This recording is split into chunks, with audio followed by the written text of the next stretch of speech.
Hello again, Somonai Breathhart here, talking today about ancient extraterrestrial civilization here on this planet. And it's a big topic today with cosmic disclosure, or whatever else it might be called, how cosmic it is. Actually, something to think about, how cosmic actually is it, and actually how much is it associated with this planet. But this disclosure that I'm referring to is that of people from other planets being here on this planet, coming here in their ships, and even the White House has recently given it the green light, this disclosure, the green light. Now, there are numerous people on YouTube who claim to be in contact with extraterrestrials in one way or another, talking about integration of us humans into a galactic community. Big thing, right? All of a sudden you're part of a community of people from all other parts of the galaxy and different types of beings or creatures, and dramatic change to Earth life. Clearly that would be.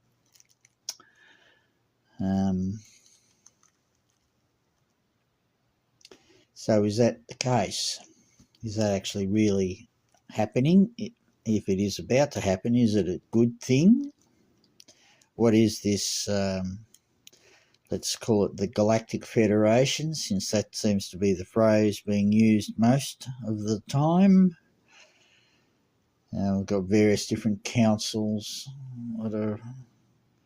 various different people supposedly getting their information from. This is no slight on these human beings, my fellow starseed, but there is an awful lot of possibility for complete confusion and deliberately infused false narratives into this whole project, shall we say. Now, there have been warnings given in the past by the god Perun, for example, in the Aryan Slavic Vedas, where Perun warned, this was some thousands of years ago supposedly, he warned of a coming invasion of this earth, and he said that it's happened on other planets, and it ain't a good thing, right? And the Greys, the Grey race, and he talks about the Hebrews as a grey race, as a vessel for what seems to be the tall greys, which would be the Zeta Reticuli and maybe whatever other types there are that they work with. Tall whites, for example, and they've got an army of little greys, which seems to be possibly these things are being manufactured here on Earth, as well as elsewhere, I suppose. Yes, little androids, little grey androids. Now, in more recent times, Anastasia of Siberia, who's a Vedic Russian, the ancient from the old world, she came out of the forest in 2016, I think it was. Oh, no, earlier than that. Anyway, yes, earlier than 2016. That's when I came across her work. 2004, I think it was, yeah. 2004. And she began to reveal things about the ET invasion, the purpose of it, which is really it's to get rid of all of the people, humans off the planet, and to reduce it to a mining colony. Reduce the whole planet to a mining colony. Got that? Somewhat like that movie called Oblivion, which Tom Cruise starred in, when they showed the water mining and the destruction of the earth. A few humans hanging on as this great artificial intelligence organism with all of its clones took over the planet.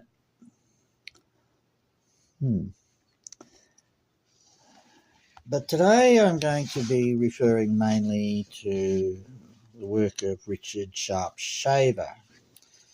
Richard's first works were published in 1945 in a magazine called Amazing Stories. His very first publication was I Remember Lemuria, in which he talked about times long ago. Well,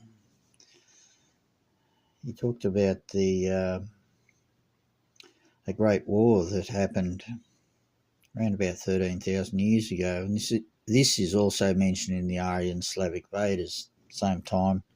And as every good geologist and archaeologist and biologist knows, paleontologists, we've got the old Stone Age and the new Stone Age periods, and that is marked by great catastrophes which occurred around about 13,000 years ago by geological records. So they believe that an asteroid, most scientists I think believe that an asteroid hit the planet, and yes, that is confirmed by the Aryan Slavic Vedas. But also, other thing that happened was there was actually quite a ferocious battle with ferocious weapons going on at that time. In fact, that's what sort of led to the asteroid happening. Well, I'm not going to go into the details of that, but you can find me talking about that on one of my other videos on BitChute. Anastasia thwarts the ET invasion. Alrighty. Now, the other in 1947, another magazine was launched by sort of the Richard Shaver fan club. So after a couple of years, he had quite a fan club, and he launched the Shaver Mystery Magazine. And in the Shaver Mystery Magazine, he published a story called Mandark. And I think, to my knowledge, it is not published in any of the other available Shaver publications that you can still get hold of. So this magazine has been republished. So an old magazine's been photographed and reset into a new magazine published in 2023 by a Sorcerian publisher. And I'll be reading from Volume 1, Number 1, 1947 of the magazine, this is just a facsimile, right? The new one's just a facsimile of the old one. And Mandark refers to human beings living in darkness. Mandark. Here we go. A preface and foreword to Mandark, the strangest thought-provoking document ever to be published on our world. Preface. For people who like prefaces, and it's a long one, I warn you. But this book needs a preface if ever a book did. This book is about how the horror of life today and is the white root of truth about the forces that made our life the hell it really is. Now, what hell can you think of that you have to endure each day? Maybe it's just having to go to work 5 days a week, work in a job that you really don't like, work with people you don't get on with, doing things which at the end of the day give you a guilty conscience, etc. There's many sufferings in this world that make it a hell, so-called hell. Editor's note on the word hell. Hell actually means bright. So if you go back to the Norse languages like German, Scandinavian, you'll find that hell, H-E-L, means bright. Sometimes it's equated with fire. Say, there's your connection with so-called hellfire, fire and brimstone, all that shit, right? But hell was a place at the North Pole. Today it's called Helsinki in Finland. That's from the Box Saga. End note. What lies behind these word images, these figured letters? What is the truth imprisoned in these symbols? If you can get it out, you will have more than any man has ever had from the written word. For there are vast implications, immense deductions, which your brain will leap to and be unable to refuse. There is a mighty chunk of knowledge here, but you cannot get it by ignoring it or sneering at it. The ego sits, your ego, divorced from all reality by these myriad rows of strange symbols, by incomplete word images, by pictures you are supposed to make in your mind and will sometimes fail to, by the flickering phantoms of comings and goings which you call life. Life is a vague thing to most of us, but it was not always so. The white root of the tree of life, the true meaning of the all-thought, reaches out and grasps these symbols as they pass before the eyes, putting into them the vital stuff of life. Your ego strives to understand, but fears to understand too often. Do not fear, but read. These fragile, evanescent blossoms of thought, from which all man's works are constructed, what are they? They are the lure all men pursue.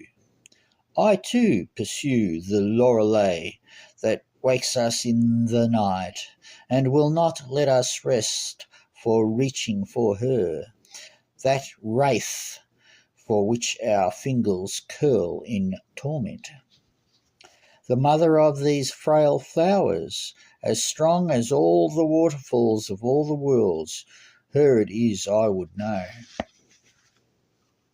The universe is infinite in extent, and all things are happening somewhere in the universe.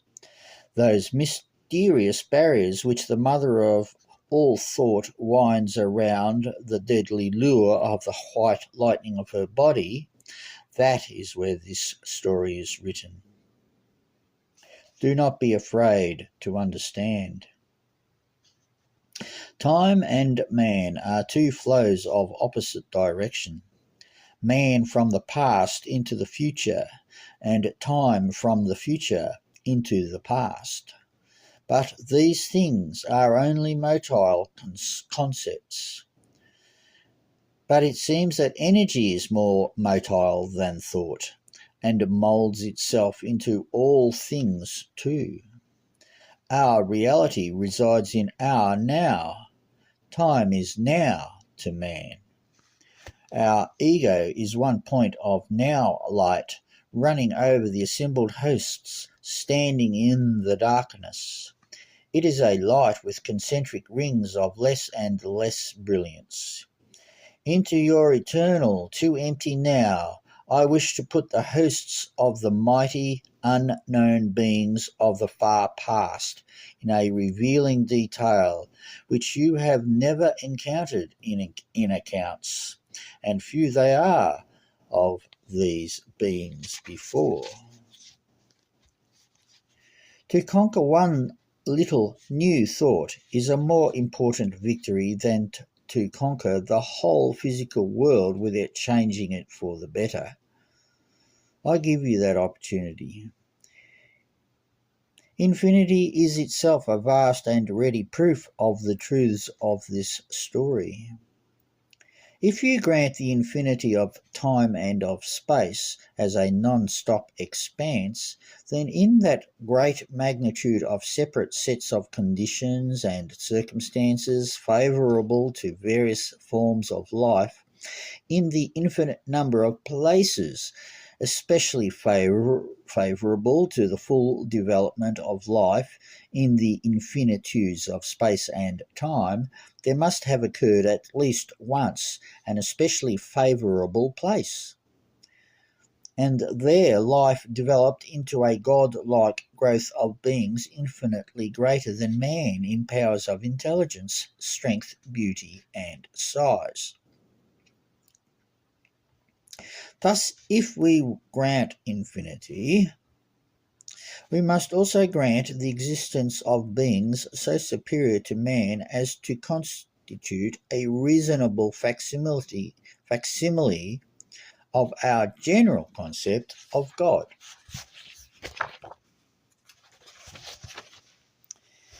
If we grant the concept infinity as being reasonably accurate as a description of what we see when we look into the heavens, we have automatically accepted the existence of gods.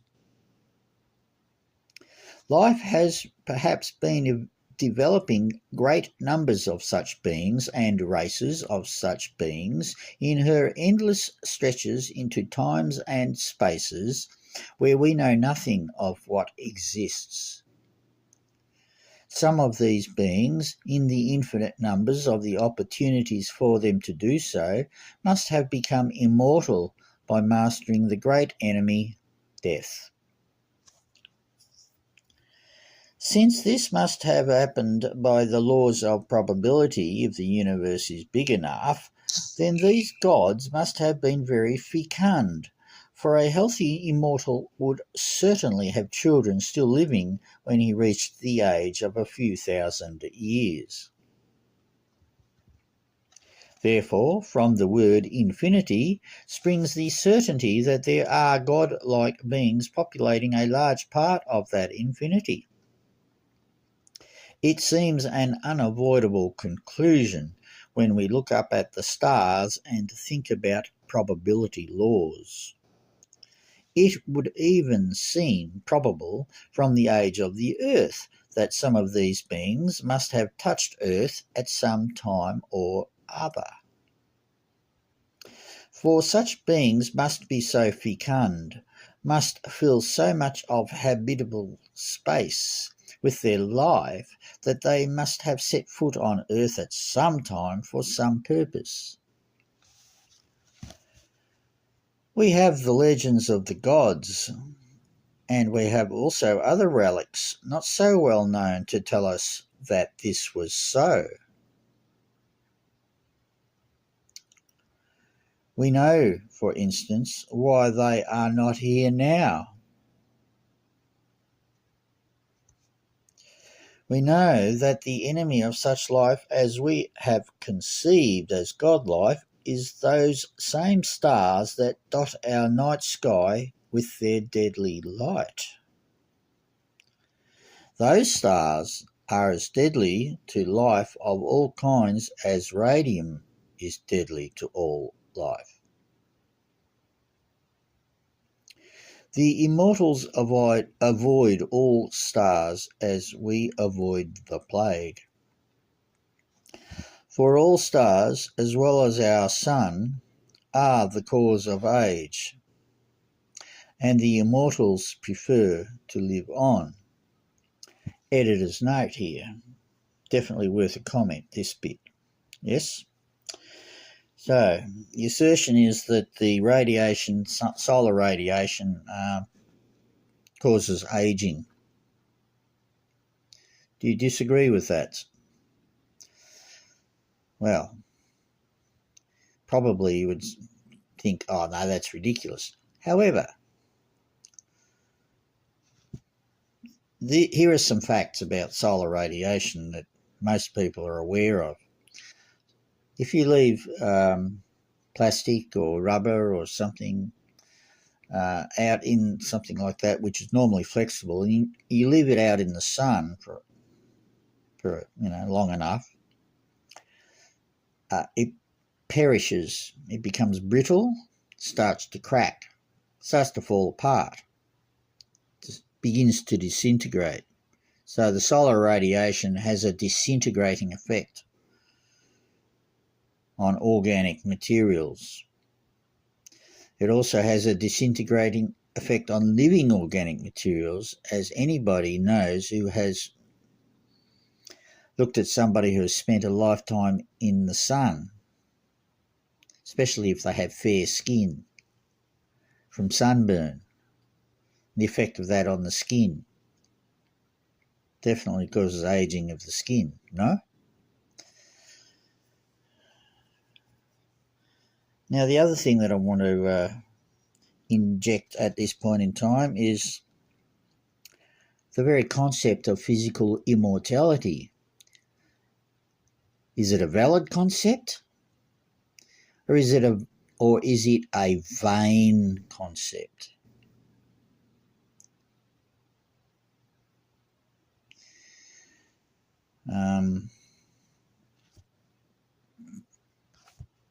Really, this whole concept of the gods depends on regarding them as gods because they have learned how to avoid death by avoiding solar radiation. Is that really a tenable concept for a universe full of suns and planets around those suns?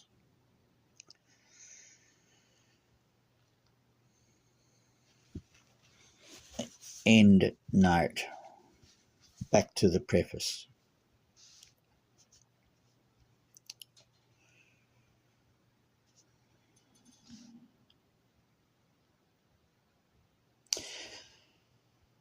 If Earth was touched by the feet of the gods, it was before Earth had a sun, or before Earth's sun was deadly as it is now. If that was so, then Earth was cold when they lived on it.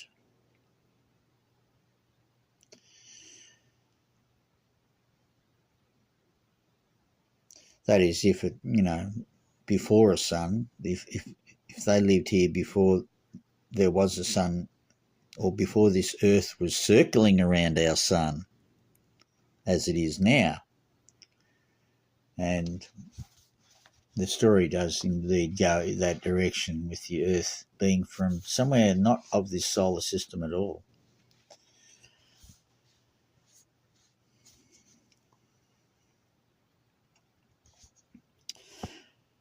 But in I Remember Lemuria, which was something that he had published 2 years before this publication, in I Remember Lemuria, the story is that the elders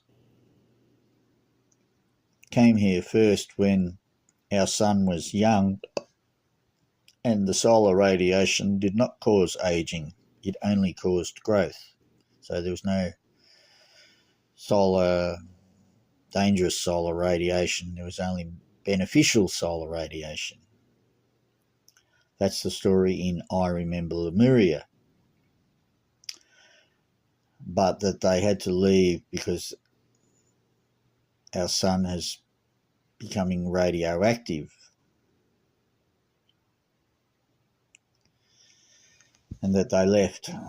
All this happened around about 13,000 years ago. The Great War was about a war of exodus from this planet. You'll have to read about that in I Remember Lemuria because it's not talked about in this Mandark story.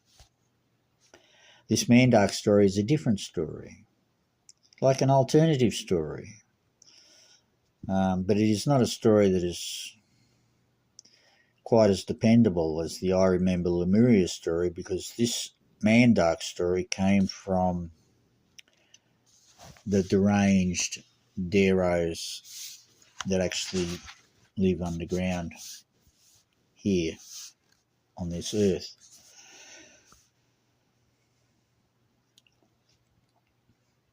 End note.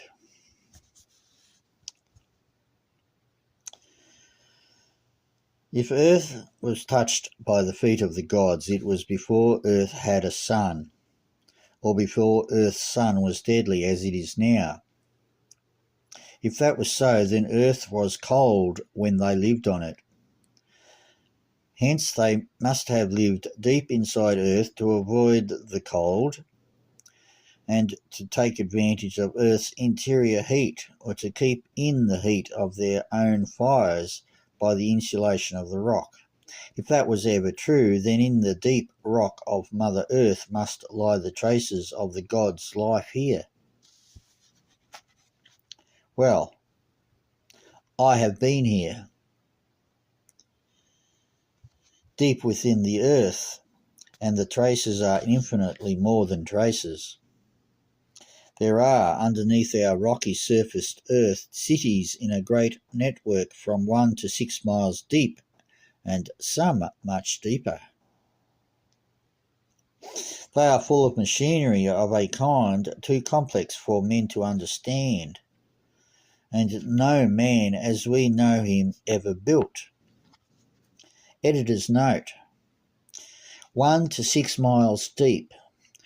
6 miles is 10 kilometres. Now, if you know anything about what whistleblowers have been talking about with deep underground military bases, there's a whole network of them at 10 kilometres deep. Deep underground bases that are inhabited by the enemies of humanity these days. Well, there's a correlation. There's no way that Richard Shaver would have known through any CIA contacts. I would think he didn't have any of that sort of contact. Well, the story of Richard Shaver, how he came to come into contact with this information, is a part of this presentation, or it will be. So there's a correlation here between what Richard Shaver says and what is established these days by top secret information.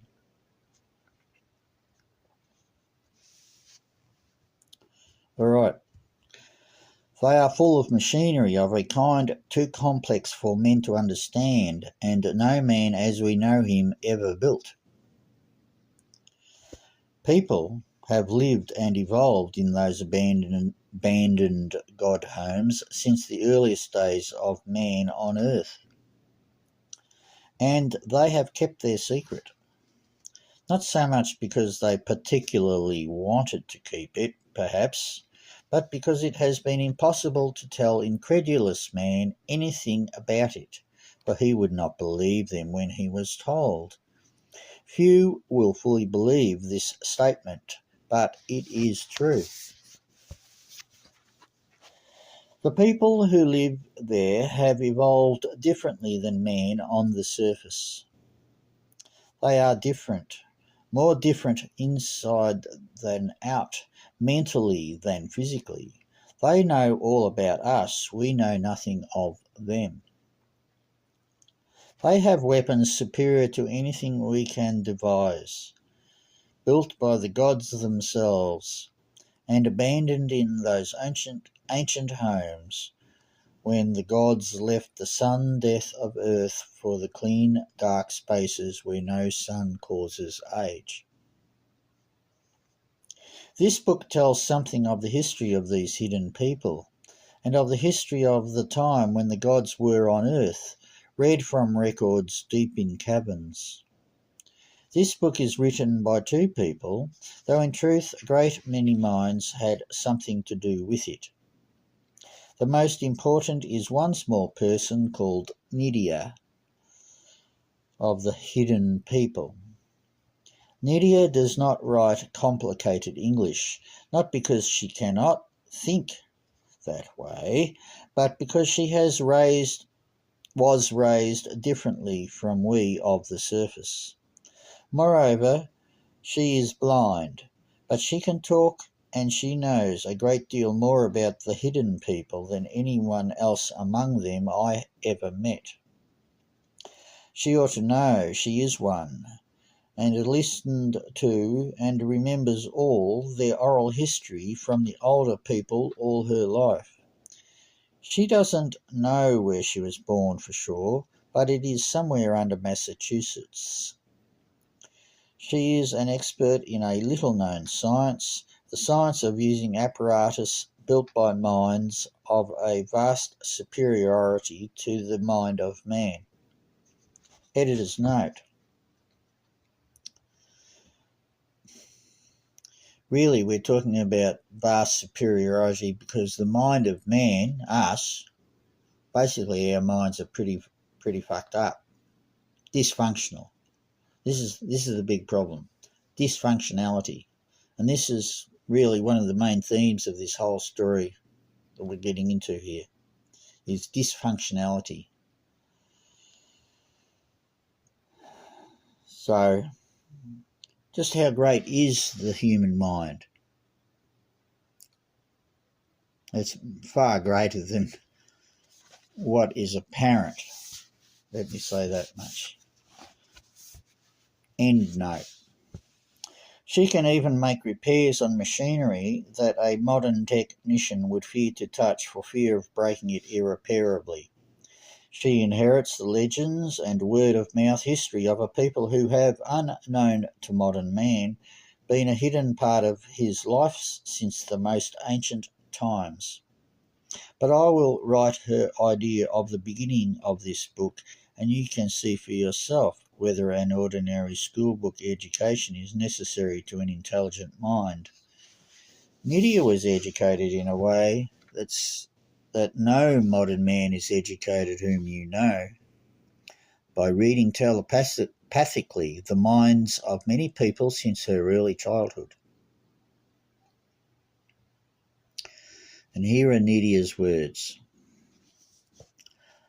I, Nydia, am one of those who are born and live out their lives in the dark.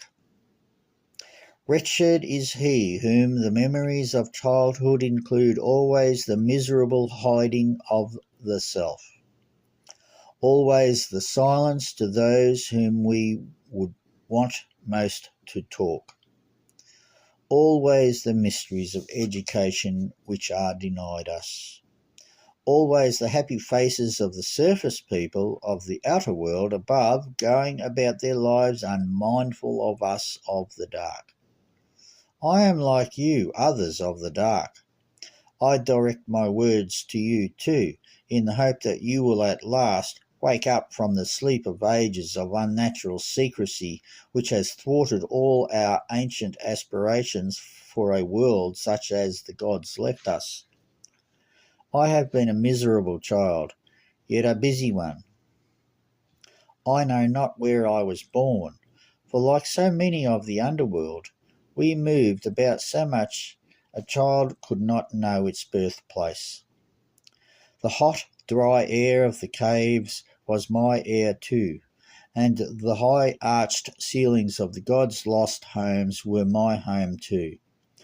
The magic mesh were my toys too, and always I watched the surface people, and kept quiet as we are all taught.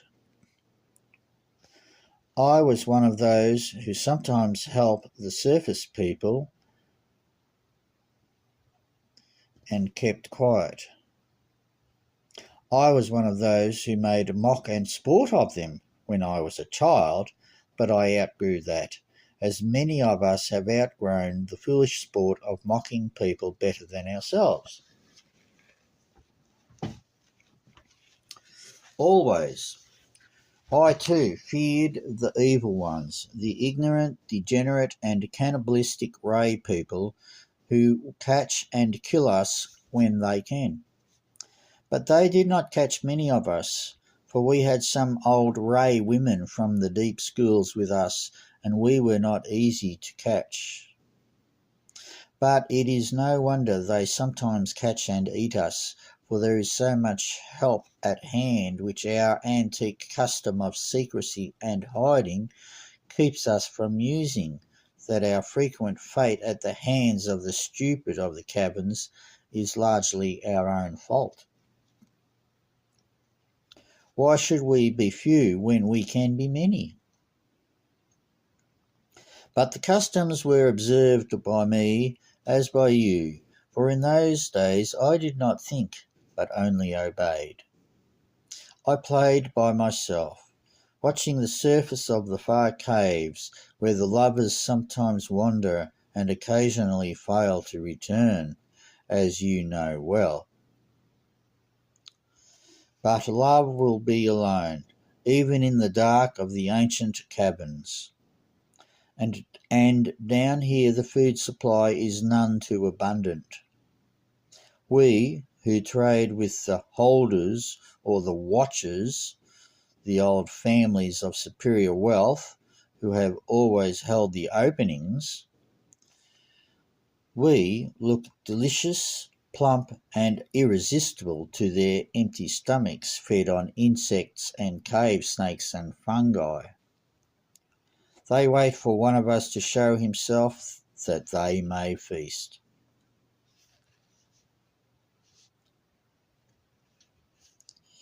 Then, too, it is no wonder we fall prey to such wandering ghouls. For do we not search for and sell the very weapons that would defend us against such creatures that only look like men, and do not do that very well? Where do these weapons we need so much and must sell for food go? Would it not be better to use these antique treasures than to sell them? Should we not use them to take the food we sell our all for now? Yes, it would be better if we made our way to the surface and used these weapons and wonder machines to dazzle and beguile the unknowing men of the surface into giving us food and homes in the sun. Would it be better? But like you, I cannot stand the sun. I would shrivel and die if I had to face that burning monster the surface people love so well.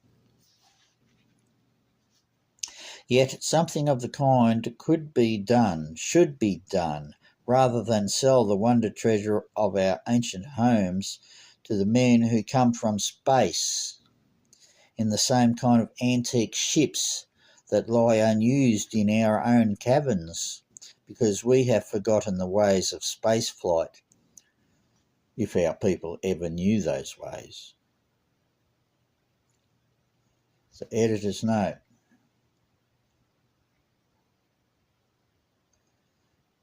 So, men who come from space.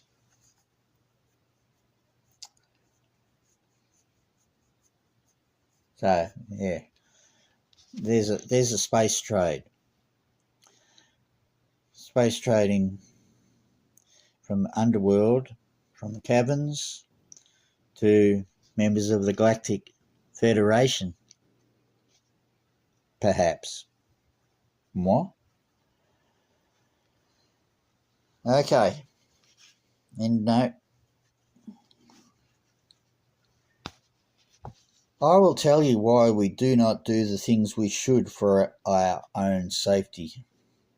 It is because the terrible evil that has always been a part of our life in the dark has gotten the upper hand. If our unwritten word-of-mouth history is any criterion, it has had the upper hand for many centuries. Since those earliest days, when the goblins and ghouls of the dark homes of the lowest pits overwhelmed the wisdom of the hidden people, of the little people, of the troll people with their numbers, their stupid destructiveness, their lust to kill, since the time the legends picture as Ragnarok or Armageddon or what have you, when the frost giants and monsters of the lost lands of the dark whelmed at last the light of wisdom that was Isur, welcomed in the south the wisdom that was fairy, welcomed in the east the kind underworld that was Peri, and other names. Since those days, when there were really wise ray people that were not mad and evil. Evil has ruled the underworld except for small areas of better intended rule. We don't know just why this evil became ascendant in the elder world, but since the death of Christ from the ill-headed work of the evil hidden ones, since the fall of Rome, our life has been evil, and we have come to accept all the burden of evil as our customs, our hard and fast laws. Our hiding, our secrecy, our tremendous power, never used any more for anything but to make our own life more miserable. Sometimes it is sold to outlander spacemen. All these customs that make up our way of life, the stim palaces that consume and infect our youth, all the repression that keeps us ignorant and vice-ridden, are the result of the evil of the past and what it has done to our minds. We must shuck our evil. We must cast off the old ways and start anew. We must do so in order to bring about a result that would ensure a great fortune for man. A future different from the hideous darkness of the past, for which in many ways secret ray men were responsible, and in many ways our secret ignorance too is responsible. I have worked with these surface men to prepare this book. It is not a perfect book, but it will serve our purpose. The minds of the surface men are not easily made receptive to these truths of the ancient mechanism and its long use in the caverns. But what I have told them they have adopted into a story about their Christ, whom so many of us laugh at, and the Christians, who are so often the special butts of our worst jokes, of our cruelest deeds upon the defenceless surface men. This story exists, in truth, on the old thought records. Poor records they are, made long after the time by the evil ones, but still true thought records in which the story of that time can be made out.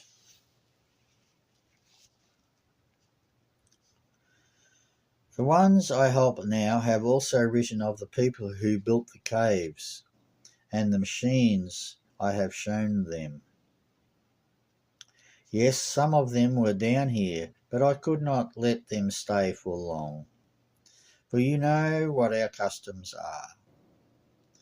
What they have written of the past is true and taken straight from the most antique records of the ancient times I could find for them. You who know about such things may not need this book. But to you who wallow in ignorance in the worst of the caverns, I tell you, read it, and take the many hints left for you about the mechanisms and about its use, about the sun and its nature, about evil and its cause and its ways. So have a wise man read it over your tally marks, and listen well, for you will learn things you will find useful, and have things explained that have puzzled you always.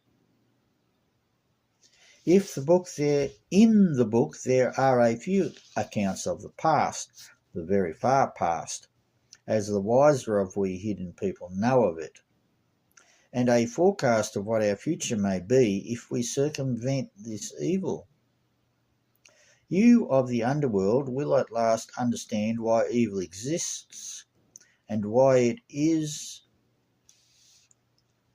and mayhap how best to fight it. And you are of the surface, knowing now that we below you exist, that we of the ancient deeps called the elder world still exist as we did in the ancient legends, and still use the same old magic that is described in those old tales, mayhap will acquire some of the antique magic and ferret out the wondrous science that lies waiting in the intricacies of the workings of those miraculous and indestructible ancient machines. If you do rediscover the ancient wisdom, the future of man will again approach the immortal and glorious past. Man will defeat his worst enemy, age. For that mighty, impossible people who built these vast caverns were immortal, and these caverns contain the secrets of that immortality. Man will defeat his vile, seducing master, evil. Him he will cast off for good. Men will grow great again, as were the wise gods of the far past of the wide spaces. That these things may come to pass some day, long after we are dead, and this book has spread and grown into other books about the caverns, and time has made of the contents of this book a living force in the minds of men, many minds of many men, and not a few hidden miserables like ourselves, this book is written. I know what words alone cannot accomplish this wonder work, but words can do wonder work when they grow alive as thought in many men's minds. If you of the underworld take them to your heart as you have taken other teachings in the far past, if you will again love man enough to try for him one more time, mayhap we will succeed, even though we are no longer truly men as the ancients thought of men.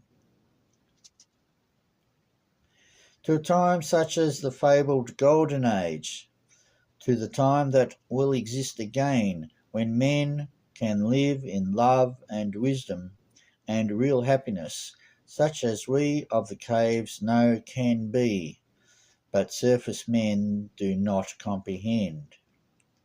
To that time these words and this life are dedicated. Nydia.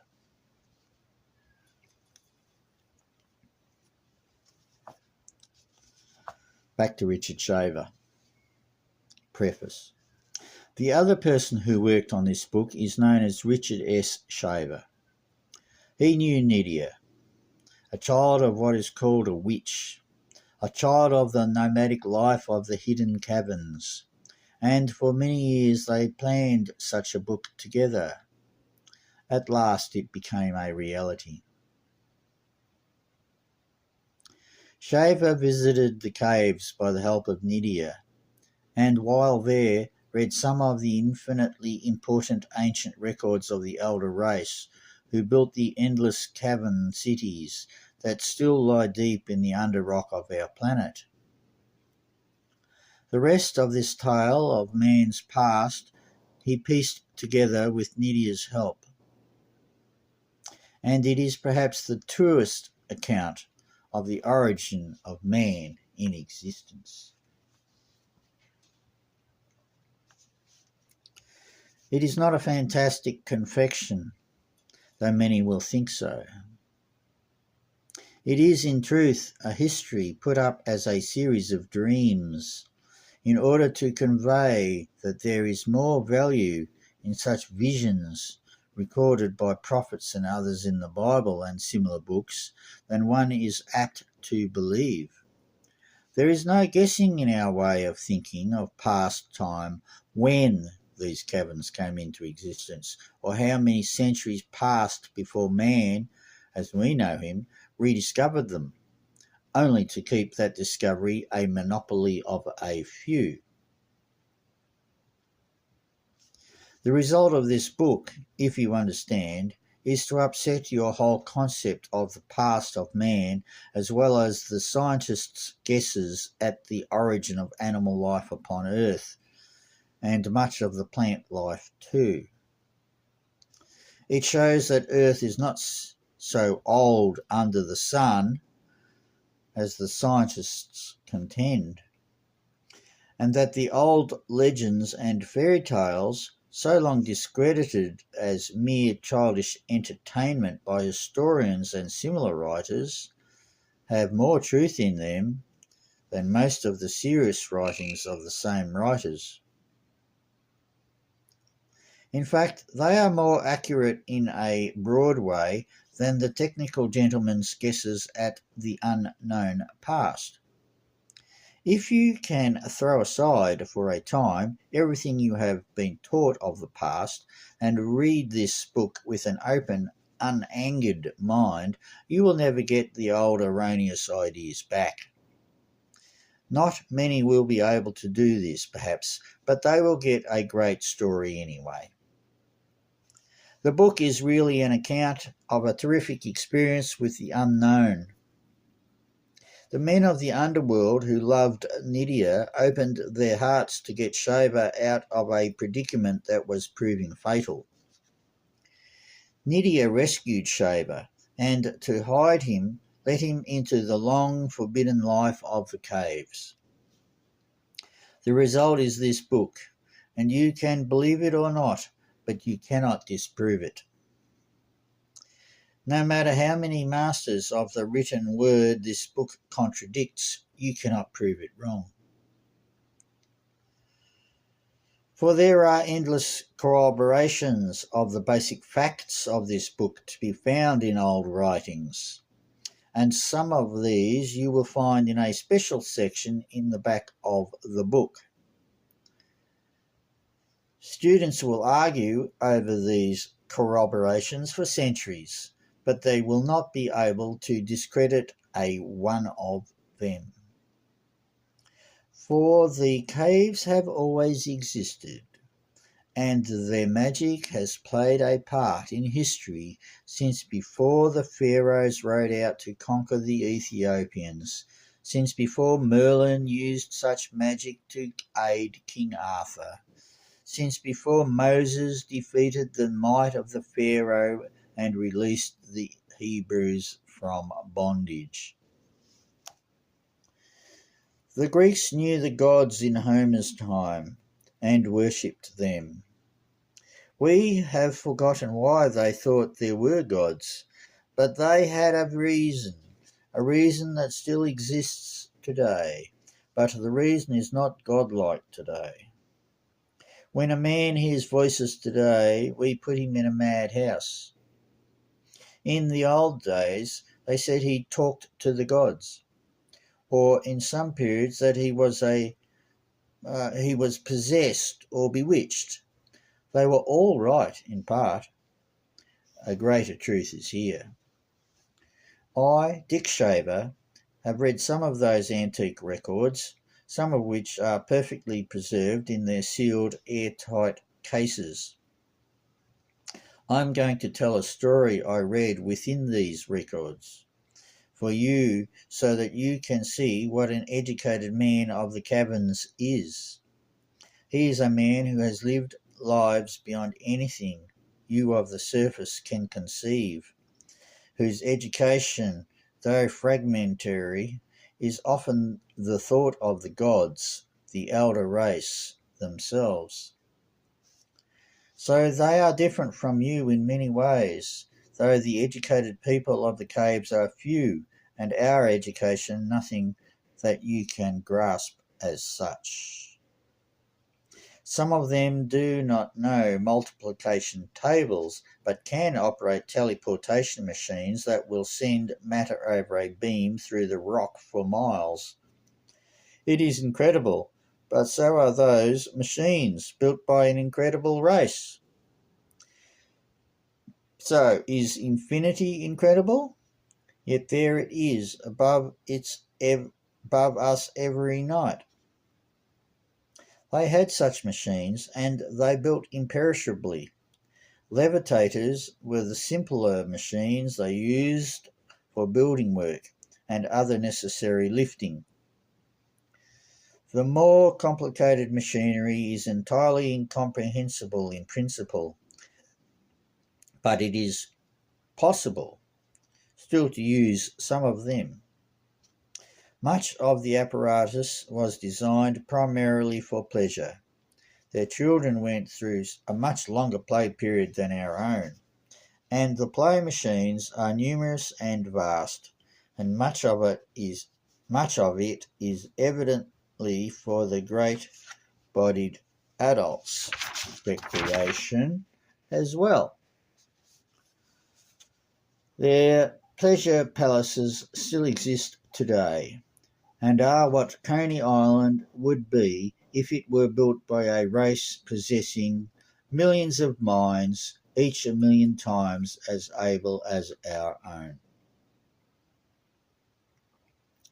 They do not ask surface people to visit them, for even if surface men heard the voice, they would fear it. It takes years of contact to remove the fear and make of a surface man a ready friend or servant. 2. Their customs are such that a person entering would be next thing to a slave. We of the surface would not want that, and they do not ask us. A smothering blanket of fixed custom hovers over all the underworld work and life, and little good comes from under that blanket. How to break these age-old bonds that hold the antique wisdom from useful development as a part of the life of surface men is my life problem. I do not write well, perhaps, but I am giving you an honest effort